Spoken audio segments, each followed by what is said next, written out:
We have a friend, some of you know a friend named Shraddha, who lives in Florence, Oregon. She's been on the live stream sometimes. She's in her 80s. And she and her husband went to see Ma 7 or 8 times. And, received teachings from Ma, received their names from Ma. And Shraddha loves to tell the things that Ma said to her. She likes to repeat them. And one of the things that Ma said to her that Shraddha repeats very, very often is, anything you don't give to me, you will have to carry. So when I'm talking about Ma, I mean Anandamayi Ma. Okay. It's the teacher's job to try to get you into a situation where you can give everything away. And for this reason, the process of working as a student to a teacher in this tradition is one of kind of rough and tumble, because you're clinging to the things that you know are stopping you from relaxing and waking up. You have your ideas about how things should be, and you're engaged in all your mind games, right, that you occupy yourselves with.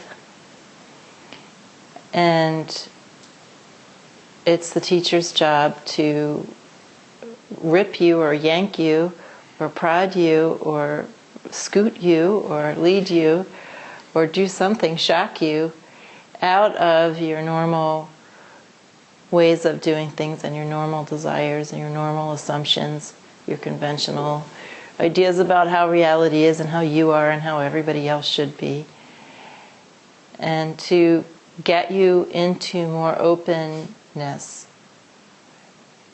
to let you have an experience that however you are and however you think everything should be,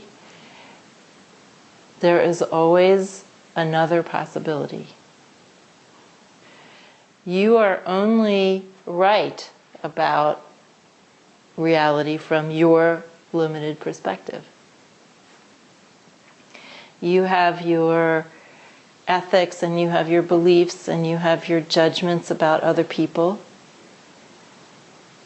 and you have your convictions and you have your psychological story about yourself, and you have your ideas about how spiritual practice should be, how spiritual teachers should be, and what you should get out of it, and how you should be treated and how you shouldn't be treated by everybody, and the teacher included. And you just wander around all day long with this knapsack of ideas about everything that are only right, as Ma always loved to say, from a certain angle. And those angles are all to do with your karmic limitation, which is exactly what spiritual practice is trying to relieve you of. Being able to see that there is always another perspective, there's always another possibility, and even further on, that there are limitless possibilities in any situation, is very healthy. And it's one of the things that we can see when we're in a spiritual community and we're relating to each other. We get to know each other very well, and you get to see how everybody else is doing individuality. And you get to see that there are many other possibilities for how to be in the world. Right? Many different patterns. Not just your pattern. Your patterns begin to be put into a perspective of how small they are, really, right? And then hopefully the teacher is giving you some experiences of no pattern, of not being tied to particular concepts, particular ways of being, particular limited concepts about reality. And certainly in this tradition, we get even to the point where the tradition itself says, okay, now throw away the tradition. At some point, be on the pathless path. Forget about all this crap about tattvas and Shiva Shakti and blah, blah, blah. You didn't know that?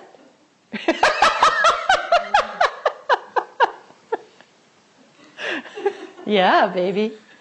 It all gotta go.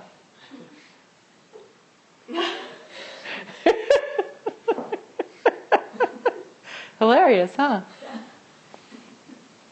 Most spiritual traditions are very invested in holding on to the tradition. This tradition says no. You know, as one of my teachers said, a spiritual lineage is just an appliance.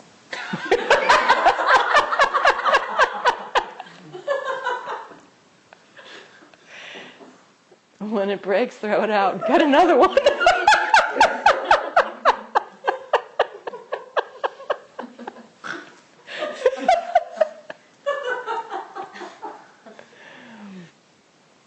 In the end, there's just this living awareness. There is nothing else. And it's very rich and has magnificence. It's endlessly engaging. But it doesn't need any of the technologies that we use to help ourselves wake up. Once you get to a certain point, you don't need all that stuff. But which is just to say that all the things that you cling to will all go. Everything will have to go. That's what we're signed on for. And then what will be left will be that wisdom. Right? And whatever way that wisdom is showing up in you, being in this realm for now. That's really all that's left. And it's a lot. It's the job of this process of us working together to get you to begin to see that, first of all, your way of relating to the reality is extremely limited, and that there are other possibilities. Simply that. There's always other possibilities. As Ma said, Lord Shiva can make the possible impossible and the impossible possible. In other words, anything can arise and anything cannot arise.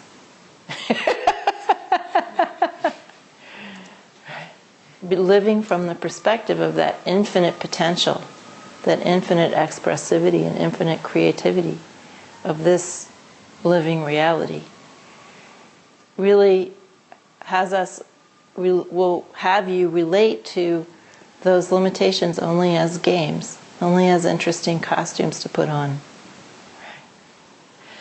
And as I've said many times, understanding that begins with a sense of estrangement from your own way of being in the world. You have to become estranged. You have to find your way of being in the world strange. It has to become uncomfortable, like that comfy outfit that you always wore suddenly starts to itch.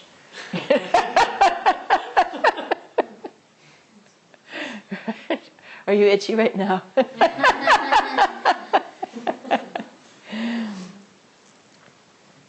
So things have to get uncomfortable. And they have to be revealed for what they are, which is extremely limiting. However, the way that gets revealed is that you just keep getting thrown into openness of some sort.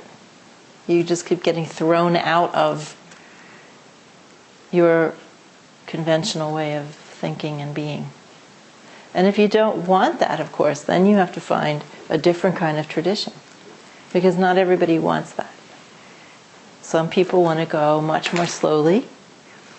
They want to have a spiritual tradition that feels much more like their idea of a spiritual tradition. So this happens quite often to me as a teacher. Someone will be attracted to something about me. They'll be attracted to something, but then when that kind of rough and tumbleness comes around, then that, outrages their conventions about things. So that just means they need something else. There's plenty of other ways to start to wake up than this way. But those of you that are fairly new and maybe have just taken initiation or are thinking about your relationship to this tradition and to me, just understand that the process is that everything has to go. Period. And the reward is, I hope, for, somewhat visible in me to you. I hope that's why you're here, because you can see something that you want. You can get a glimpse of that when we're together. If you can't, then it's just, informational. And that's fine too. Anybody can be here for whatever reason they want. But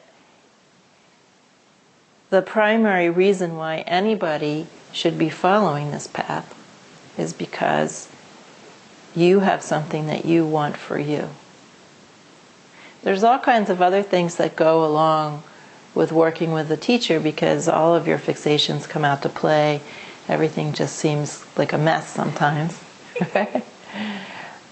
But at the heart of that, there has to be a kernel of that you're really doing this for you. Not for the teacher, not to have a nice community, not to please anybody, not to compete with anybody. There has to be some core or kernel that you understand that this is really for you. Because if you don't realize that, you can't take what you need. Right? You'll always be wrapped up in some side story, some side drama. Wasting your energy trying to make the teacher like you, trying to compete with other students, judging other students, how they're doing and compared to you, feeling bad about yourself, running your story. And everybody does that, but if you really want to be in a position to get the truly extraordinary fruits of this practice, you have to want it just for you. You have to understand this is your practice. This is for you. And some part of you has to know that. So if you want to really go deep into this, you have to know that. And knowing that will make you willing to go through whatever it takes